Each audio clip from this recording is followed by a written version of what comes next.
கதை சொல்லுமா, ரொம்ப போர் அடிக்குது. போர் அடிக்குதா? சரி, நீ போயிட்டு நோட்டு ஏற்றணும், நோட்டு பேசணும்.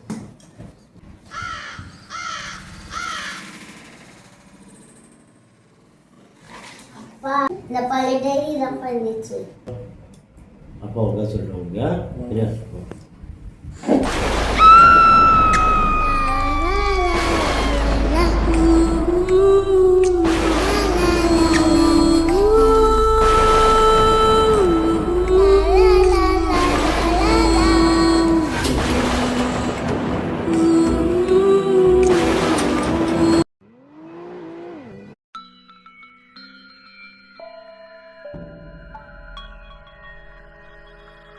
அப்பா எழுதுறீங்க?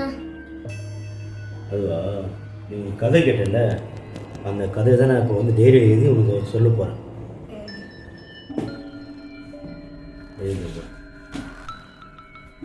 ஒரு வீட்டில் ஒரு அப்பா ஒரு பையன் ரெண்டே பேர் தான் இருந்தாங்க. சரியா? அவங்க ரெண்டு பேரும் பேசிகிட்டே இருக்கும்போது திடீர்னு லைட் ஆஃப் ஆகுது. அந்த டைமில் அந்த பையன் வந்து மெழுகுவர்த்தி எடுக்கலான்னு போவோம், டக்குன்னு கரண்ட் ஆஃப் ஆகிடும்.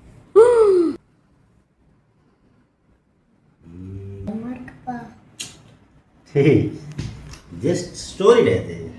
அப்பா வந்து கதை எழுதி உனக்கு சொல்கிறேன். ஓகே?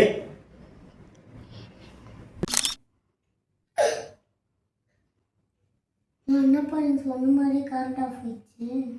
அதெல்லாம் ஒன்றும் இல்லை, போயிட்டு மெழுகுவர்த்தி எடுத்துனா போ.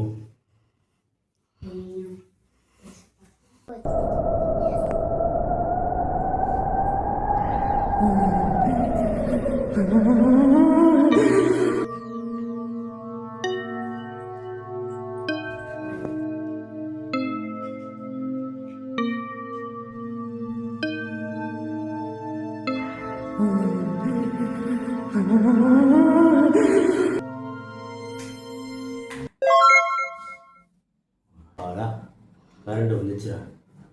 சரியா? அப்புறம் என்னப்பா ஆச்சு?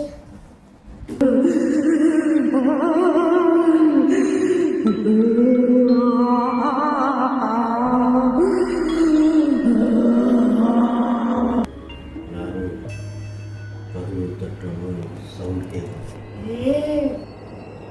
அந்த பையன் போயிட்டு கதவு திறப்பான்.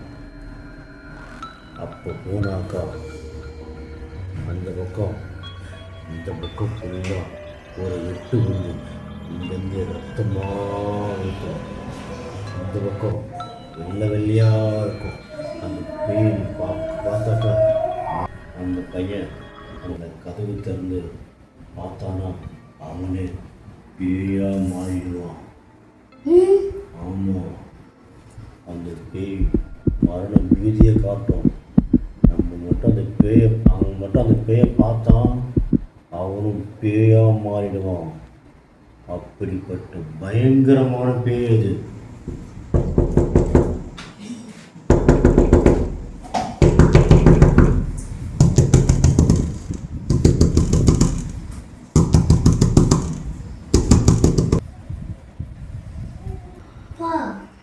கதவு தட்டுறாங்கப்பா.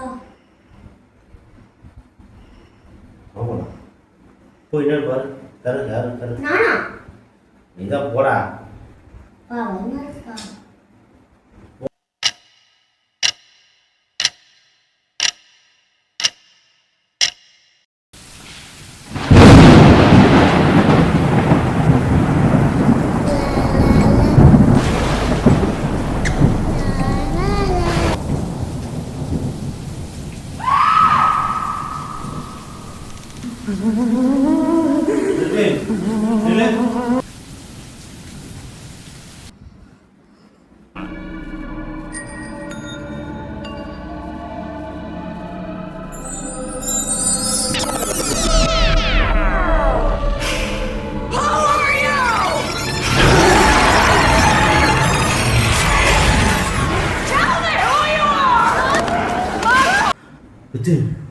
இப்போ திறக்காத.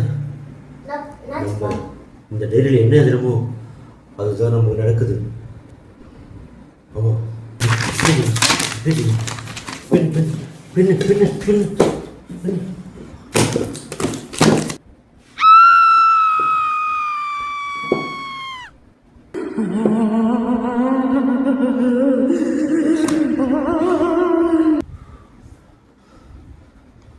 பா பா அந்த டைரியில் என்னப்பா எழுதுனீங்க? நான் என்ன சொல்கிறேன், அந்த டைரியில் என்ன இருந்தேன் லாஸ்ட்டில் அந்த பேயை பார்க்கும்போது கொடூரமாக இருக்கும், ரத்தம்லாம் வடியும், ரொம்ப பயங்கரமாக இருக்கும். அந்த கதவு திறந்து யார் வெளில பார்க்கணும், அந்த பேயாவே நம்ம மாற சொன்னோம் இல்லையா, அதை தான் எழுதியிருந்தேன். நீ அந்த கதவை திறக்கக்கூடாதுன்னு எழுதுன.